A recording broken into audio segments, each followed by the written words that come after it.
ತುಲಾರಾಶಿಯವರ ರಾಶಿಯಾಧಿಪತಿ ಶುಕ್ರ ಅಂದ್ರೆ ತುಂಬಾ ಲಕ್ಸುರಿ, ತುಂಬಾ ಬ್ಯೂಟಿ ಅಂತ ಹೇಳ್ಬೋದು. ಸೊ ತುಲಾರಾಶಿಯವರಿಗೆ ತುಂಬಾ ಲಕ್ಸುರಿ ಲೈಫು ತುಂಬಾನೇ ಇಷ್ಟ. ಯಾಕಂದ್ರೆ ಅವರು ಯಾವಾಗ್ಲೂ ಏನೇ ಮಾಡಿದ್ರು, ಏನೇ ಒಂದು ವಸ್ತು ತಗೊಂಡ್ರು ಕೂಡ ಅದರಲ್ಲಿ ಡಿಫ್ರೆಂಟ್ ಅನ್ನ ಹುಡುಕುವಂತ ಕ್ವಾಲಿಟಿ ಅತಿ ಹೆಚ್ಚಾಗಿರುತ್ತೆ. ನೋಡಿ, ತುಲಾರಾಶಿಯವರಿಗೆ ಈ ಯುಗಾದಿ ಭವಿಷ್ಯ ಹೇಗಿರುತ್ತಪ್ಪ ಅಂತಂದ್ರೆ, ಯಾಕಂದ್ರೆ ಗುರುವಿನ ಒಂದು ಬದಲಾವಣೆ ಕೂಡ ಆಗ್ತಾ ಆಗುತ್ತೆ. 3ನೇ ತಿಂಗಳಿಗೆ ಗುರು ಬದಲಾವಣೆ ಆಗುತ್ತೆ.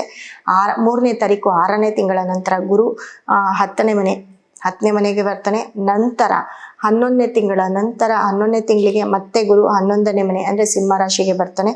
ಕೇತು ಕೂಡ 11ನೇ ಮನೆಯಿಂದ 10ನೇ ಮನೆಗೆ ಹೋಗ್ತಾನೆ. ಅದೇ ರೀತಿ ರಾಹು ಕೂಡ 5ನೇ ಮನೆಯಿಂದ 4ನೇ ಮನೆ ಸುಖ ಸ್ಥಾನಕ್ಕೆ ಬರ್ತಾ ಹೋಗ್ತಾನೆ. ಸೊ ಶನಿ ಬಂದು 6ನೇ ಮನೇಲಿ ಇರೋದ್ರಿಂದ ಎಲ್ಲ ಒಂದ್ ಕಡೆ ತುಲಾರಾಶಿಯವರಿಗೆ ಶತ್ರುಗಳ ಒಂದು ಕಾಟ ಜಾಸ್ತಿ ಇರುತ್ತೆ. ಶತ್ರುಗಳ ಬಾಧೆಯಿಂದ ತಪ್ಪಿಸ್ಕೋಬೇಕು ಅಂದ್ರೆ ತುಲಾರಾಶಿಯವರು ನಮ್ಮಲ್ಲಿ ಸಿಕ್ಕುವಂತಹ ಶತ್ರು ಕಾಟ ನಿವಾರಣೆಗೆ ಸಿಕ್ಕುವಂತ ಒಂದು ಸ್ಟೋನ್ ಅನ್ನ ನಿಮ್ಮ ಮನೇಲಿ ಇಟ್ಕೊಳ್ಳಿ, ನಿಮ್ಮ ಬೆಡ್ರೂಮ್ ಅಲ್ಲಿ ಇಟ್ಕೊಳ್ಳಿ, ಮತ್ತೆ ನಿಮ್ ಕೈಗೂ ಕೂಡ ಅದೇ ಒಂದು ಸ್ಟೋನ್ ಅನ್ನ ಹಾಕೊಳ್ಳಿ. ನೋಡಿ, ತುಲಾರಾಶಿಯವರಿಗೆ ಮುಖ್ಯವಾಗಿ ಏನಪ್ಪಾ ಅಂತಂದ್ರೆ, ಗುರು 6ನೇವನಾಗಿ ಅವನು 9ನೇ ಮನೆಗೆ ಬಂದಿರ್ತಾನೆ. 9ನೇ ಮನೆಗೆ ಬಂದು 9ನೇ ಮನೆಯಲ್ಲಿ ಇದ್ದು ಭಾಗ್ಯಸ್ಥಾನದಲ್ಲಿ ಗುರು ಇರೋದ್ರಿಂದ ಆ ಭಾಗ್ಯಸ್ಥಾನ ಕೂಡ ಲಾಕ್ ಆಗಿರುತ್ತೆ. ಹೇಗಪ್ಪ ಅಂದ್ರೆ, 3ನೇವನು ಕಾಮ, ಕ್ರೋಧ, ಮದ, ಮತ್ಸರ, ಅಣ್ಣ, ತಂಗಿ ಇವರೆಲ್ಲರಿಂದ ಕೂಡ ನೀವು 3ನೇ ಮನೆಯಲ್ಲಿ ಎಲ್ಲ ಒಂದ್ ಕಡೆ ಲಾಕ್ ಆಗಿರ್ತೀರ. ತುಲಾರಾಶಿಯವರು ಅಣ್ಣ ತಮ್ಮಂದಿರ ಹತ್ರ ಜಗಳ ಮಾಡ್ಕೊಳ್ಳೋದು, ತಂಗಿಯರ ಹತ್ರ ಜಗಳ ಮಾಡ್ಕೊಳ್ಳೋದು, ಮನಸ್ತಾಪ ಆಗೋದು. ಮತ್ತೆ 3ನೇವನಾಗಿ 6ನೇವನು ಮಿತ್ರರು ಶತ್ರುಗಳಾಗುವಂತ ಚಾನ್ಸಸ್ ಹೆಚ್ಚಿರುತ್ತೆ. ಇವರು 9ನೇ ಮನೆಗೆ ಬಂದಾಗ ಎಲ್ಲ ಒಂದ್ ಕಡೆ ನಿಮ್ಗೆ ಭಾಗ್ಯಾಧಿಪತಿ ಕೂಡ ಲಾಕ್ ಆಗ್ತಾ ಹೋಗ್ತಾನೆ. ಮತ್ತೆ ಗುರುವಿನ ದೃಷ್ಟಿ 5ನೇ ದೃಷ್ಟಿ ನಿಮ್ಮ ರಾಶಿ ಮೇಲೆ ಬೀಳೋದ್ರಿಂದ ಹಿತಶತ್ರುಗಳು ಜಾಸ್ತಿ ಇರ್ತಾರೆ. ಮತ್ತೆ ನಿಮ್ಮವರೇ ನಿಮ್ಗೆ ಶತ್ರುಗಳಾಗಿ ಪರಿವರ್ತನೆ ಆಗ್ತಾರೆ. ಮತ್ತೆ ಕೋರ್ಟು, ಕೇಸು, ಕಚೇರಿಗಳು ಮತ್ತೆ ಹಳೆ ಕೇಸ್ ಎಲ್ಲ ರಿವೀಲ್ ಆಗುವಂತ ಚಾನ್ಸಸ್ ಹೆಚ್ಚಿರುತ್ತೆ. ನಿಮ್ಗೆ ಸಂಬಂಧ ಇಲ್ಲದೆ ಇರುವಂತಹ ವಿಷಯಗಳೆಲ್ಲ ನಿಮ್ಮ ಮುಂದಕ್ಕೆ ಬರ್ತಾ ಇರುತ್ತೆ. ನೀವು ಕಣ್ಣಲ್ಲೂ ನೋಡಿರಲ್ಲ, ಕಿವಿಯಲ್ಲೂ ಕೇಳಿರಲ್ಲ ಅಂತ ಕೆಲವೊಂದು ವಿಷಯಗಳು ನಿಮ್ಮ ಮುಂದೆ ಪ್ರಸ್ತಾಪ ಆಗ್ತಾ ಇರುತ್ತೆ. ಯಾಕಂದ್ರೆ ಇದು ಗುರುವಿನ ಒಂದು ಬದಲಾವಣೆಯಿಂದ, ಗುರುವಿನ ಒಂದು ಅನುಗ್ರಹದಿಂದ. ಮತ್ತೆ ಗುರು 9ನೇ ಮನೆಯಿಂದ ನಿಮ್ಗೆ 10ನೇ ಮನೆಗೆ ಬರ್ತಾನೆ. ಅದು 6ನೇ ತಿಂಗಳ ನಂತರ 10ನೇ ಮನೆಯಿಂದ 11ನೇ ಮನೆಗೆ ಅಂದ್ರೆ ಸಿಂಹ ರಾಶಿಗೆ ಬರ್ತಾನೆ. 6ನೇ ತಿಂಗಳ ನಂತರ ತುಲಾರಾಶಿಯವರಿಗೆ ತುಂಬಾ ಟೈಮ್ ಚೆನ್ನಾಗಿದೆ. 6ನೇ ತಿಂಗಳವರೆಗೂ ಟೈಮ್ ಚೆನ್ನಾಗಿಲ್ಲ.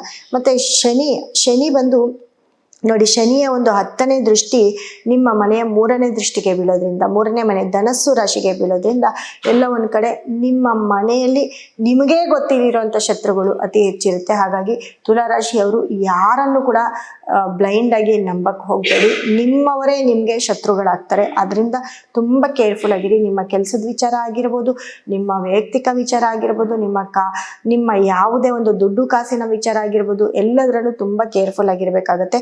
ಮತ್ತೆ ತುಲಾರಾಶಿಯವರಿಗೆ ಮುಖ್ಯವಾಗಿ ಏನಪ್ಪಾ ಅಂತಂದ್ರೆ, ಮಕ್ಕಳು ಅಂತ ಬಂದಾಗ ಮಕ್ಕಳು ಅಂದ್ರೆ ನಿಮ್ಗೆ ಇವಾಗ 5ನೇ ಮನೆಯಲ್ಲಿ ರಾಹು ಇರೋದ್ರಿಂದ ತುಲಾರಾಶಿಯವರ ಮನೆಯಲ್ಲಿ ಶುಭ ಕಾರ್ಯಗಳು ಅತಿ ಹೆಚ್ಚು ಆಗ್ತಾ ಹೋಗುತ್ತೆ. ಶುಭ ಕಾರ್ಯಗಳಾಗಿರ್ಬೋದು, ಮದುವೆ ಮುಂಜಿಗಳಾಗಿರ್ಬೋದು, ಇವೆಲ್ಲವೂ ತುಂಬಾನೇ ಅಂದ್ರೆ ಫಾರಿನ್ ಅಲ್ಲಿ ಹೋಗಿ ಕೆಲಸ ತಗೊಳ್ಳೋದಾಗಿರ್ಬೋದು, ಇದೆಲ್ಲ ಪಾಸಿಟಿವ್ ಆಗ್ತಾ ಹೋಗುತ್ತೆ.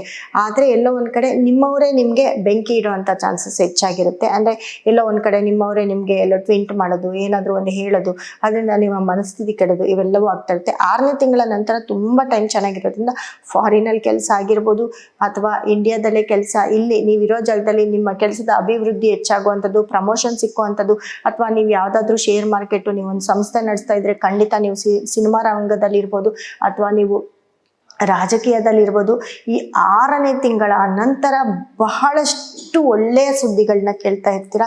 ಮತ್ತೆ ನಿಮ್ಮ ಯಾವ್ದಾದ್ರು ಹಳೆ ಒಂದು ಕೇಸ್ ಆಗಿರ್ಬೋದು, ಕೋರ್ಟ್ ಆಗಿರ್ಬೋದು, ಅಥವಾ ಹಳೆ ಆಸ್ತಿ ವಿಚಾರ ಆಗಿರ್ಬೋದು, ಇವೆಲ್ಲವೂ ಕ್ಲಿಯರ್ ಆಗ್ತಾ ಹೋಗ್ತದೆ. ಮತ್ತೆ ನಿಮ್ಮ ಮನೆಯ ಯಾವ್ದಾದ್ರು ಹಳೆ ಆಸ್ತಿಗಳು, ಹಳೆ ದುಡ್ಡುಗಳು ಬಂದು ನಿಮ್ಮ ಕೈ ಸೇರುವಂತ ಚಾನ್ಸಸ್ ಅತಿ ಹೆಚ್ಚಾಗುತ್ತೆ. ಹಾಗಾಗಿ ತುಲಾರಾಶಿಯವರು ತುಂಬಾ ಚೆನ್ನಾಗಿದೆ ಟೈಮು, ಅದು 6ನೇ ತಿಂಗಳ ನಂತರ. ಹಾಗಾಗಿ ತುಲಾರಾಶಿಯವರು ಕೆಲವೊಂದು ಪರಿಹಾರಗಳನ್ನ ಮಾಡ್ಕೊಳ್ಬೇಕಾಗುತ್ತೆ.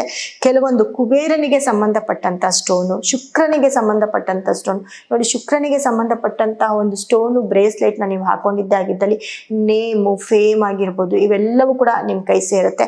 ಮತ್ತೆ ಎಲ್ಲೋ ಒಂದ್ ಕಡೆ ಬರ್ಬೇಕಾಗಿರುವಂತ ದುಡ್ಡು, ನಿಮ್ಮ ಬರ್ಬೇಕಾಗಿರುವಂತ ಹಣ ನಿಮ್ಮಲ್ಲಿ ಸ್ಟಕ್ ಆಗಿದ್ರೆ ಅದು ಕೂಡ ಬಂದು ನಿಮ್ಮ ಮನೆಯ ಬಾಗಲ ತಟ್ಟಿ ನಿಮ್ಮ ಮನೆ ಒಳಗೆ ಬರುವಂಥ ಚಾನ್ಸಸ್ಸು ಅತಿ ಹೆಚ್ಚಾಗಿರುತ್ತೆ. ಅದಕ್ಕಾಗಿ ನಮ್ಮಲ್ಲಿ ಸಿಕ್ಕುವಂತಹ 2 ಸ್ಟೋನು, ಕುಬೇರ ಮತ್ತು ಬುಧನಿಗೆ ಸಂಬಂಧಪಟ್ಟಂಥ ಸ್ಟೋನನ್ನು ನಿಮ್ಮ ಮನೇಲಿ ಇಟ್ಕೊಂಡ್ರೆ ಖಂಡಿತ ನಿಮಗೆ ಪಾಸಿಟಿವ್ ಆಗುತ್ತೆ. ಹಾಗಾಗಿ ತುಲಾರಾಶಿಯವರು ನಮ್ಮಲ್ಲಿ ಸಿಕ್ಕುವಂಥ ಪರಿಹಾರ ಮಾಡ್ಕೊಂಡೋಗಿ, ಖಂಡಿತ ಒಳ್ಳೆದಾಗುತ್ತೆ. ನೀವು ಫಾಲೋ ಮಾಡಬೇಕಾಗಿರೋ ಕಲರ್ ಅಂತ ಬಂದಾಗ ಅತಿ ಹೆಚ್ಚು ವೈಟ್, ಪಿಂಕ್, ಬ್ಲೂ ಕಲರನ್ನು ಯೂಸ್ ಮಾಡಿ, ತುಂಬ ಒಳ್ಳೆಯದಾಗುತ್ತೆ. ಗ್ರೀನ್ ಕೂಡ ಅತಿ ಹೆಚ್ಚು ಲಕ್ಕನ್ನು ತಂದುಕೊಡುತ್ತೆ ನಿಮಗೆ.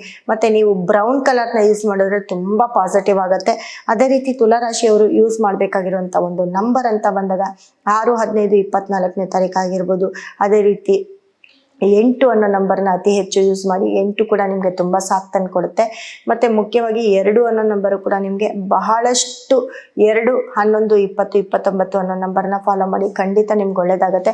ಮತ್ತು ನಿಮ್ಮ ಒಂದು ಥೀಮ್ ಏನಿರಬೇಕಪ್ಪ ಅಂತಂದರೆ ಎಲ್ಲ ಕಡೆ ನಿಮಗೆ ಲೈಟ್ ವೈಟ್, ಕ್ರೀಮು, ಈ ಏನು ಹೇಳ್ತೀವಿ ಒಂದು ಸಿಲ್ವರ್ ಕಲರು, ಇದೆಲ್ಲವೂ ಕೂಡ ನಿಮಗೆ ತುಂಬ ಪಾಸಿಟಿವ್ ತಂದುಕೊಡುವಂಥ ಒಂದು ಕಲರ್ ಆಗಿರುತ್ತೆ.